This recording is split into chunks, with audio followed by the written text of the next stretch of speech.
নিয়ে নিলাম বেশি।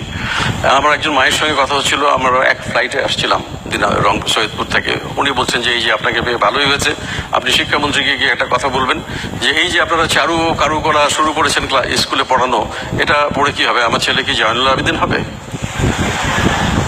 তারপরে বললেন যে আপনারা শরীর চর্চা বাধ্যতামূলক করেছেন, এতে তো লেখাপড়ার খুব ক্ষতি হচ্ছে।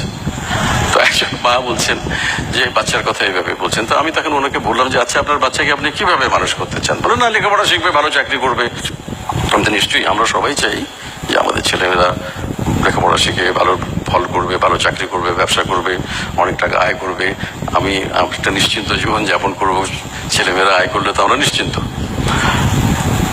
তো আমি বললাম যে আপনি ক্রিকেট খেলা দেখেন? বলে হ্যাঁ দেখি, আমরা বাড়ি শুদ্ধ সবাই খুব ক্রিকেট খেলা পছন্দ করি। তাই বললাম যে আপনার প্রিয় খেলোয়াড়কে? কয়েক মাস আগের কথা। তো উনি বলছেন যে সাকিব আল হাসান।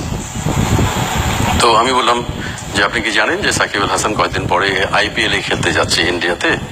তো উনি ওখানে মাস দেড়েক থাকবেন, কলকাতা নাইট রাইডার্সের হয়ে খেলবেন, এবং সব খেলা যে খেলবেন এমনও না, কিছু খেলা খেলবেন, কিছু খেলা খেলবেন না। তো উনি কত টাকা পাবেন আপনি জানেন? তো বলে না, জানি না। আমি বললাম যে প্রায় 3.5 কোটি টাকা পাবেন। তো কেউ কি জিজ্ঞেস করে যে সাকিব আল হাসান আপনি কি GPA 5 পেয়েছিলেন কিনা?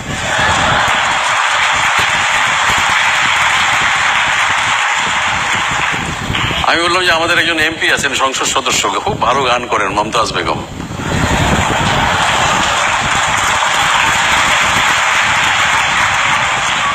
তো উনি গান করতে কত টাকা নেন আপনি জানেন? তো বলে না, আমার তো কোনো ধারণাই নেই। আমি যে আমার আছে, কারণ আমার সঙ্গে ওনার নিয়মিত যোগাযোগ আছে। আপনার সঙ্গে যদি খুব ভালো বন্ধুত্ব থাকে তাহলে মোটামুটি 5 লক্ষ টাকা রাজি হতে পারেন, আর যদি না থাকে তাহলে 10 লক্ষ টাকা, আর যদি বিদেশে নিয়ে যান তাহলে 25 লক্ষ টাকা। আমি ধরে নিলাম যে সবার সঙ্গে ওনার বন্ধুত্ব, এবং উনি 5 লক্ষ টাকাতে অনুষ্ঠান করছেন এবং মাসে 10টা অনুষ্ঠান করেন, তাহলে কত টাকা পাবেন? 50 লক্ষ টাকা। কেউ কি জিজ্ঞেস করেন যে মমতাজ বেগম আপনি ম্যাট্রিক পাস করেছেন কিনা?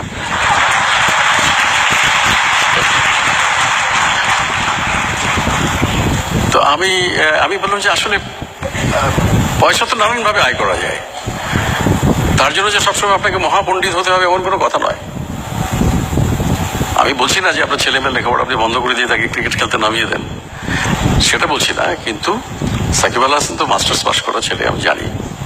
কিন্তু কথাটা হলো যে আপনারা যেভাবে দেখছেন জীবনটা কিন্তু এরকম নয়।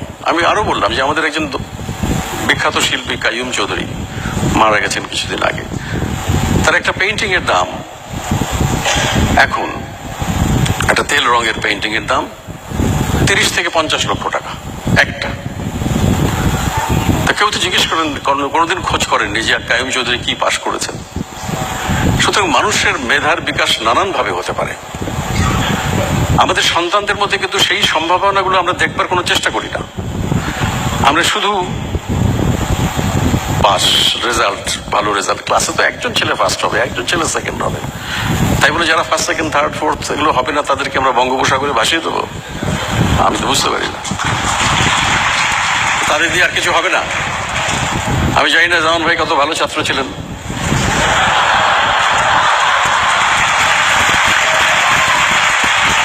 তবে আমি ছিলাম না। তো যাই হোক, এখন এই যে আমি তারপরে আবার ওনাকে জিজ্ঞেস করলাম যে আচ্ছা, আপনি আইনস্টাইনের ছবি দেখেছেন? মহাবিজ্ঞানী, সর্বকালের শ্রেষ্ঠ বিজ্ঞানী বলা হয়। তো বলে যে না, আমি দেখিনি। আমি যদি লক্ষ্য করে দেখবেন যে উনি যেখানেই যেতেন ওনার হাতে একটা ছোট্ট বাক্স থাকতো, এবং সেই বাক্সটার মধ্যে কি থাকতো জানেন আপনারা? একটা ভায়োলিন থাকতো, একটা বেহালা। তো অত বড় একজন বিজ্ঞানী,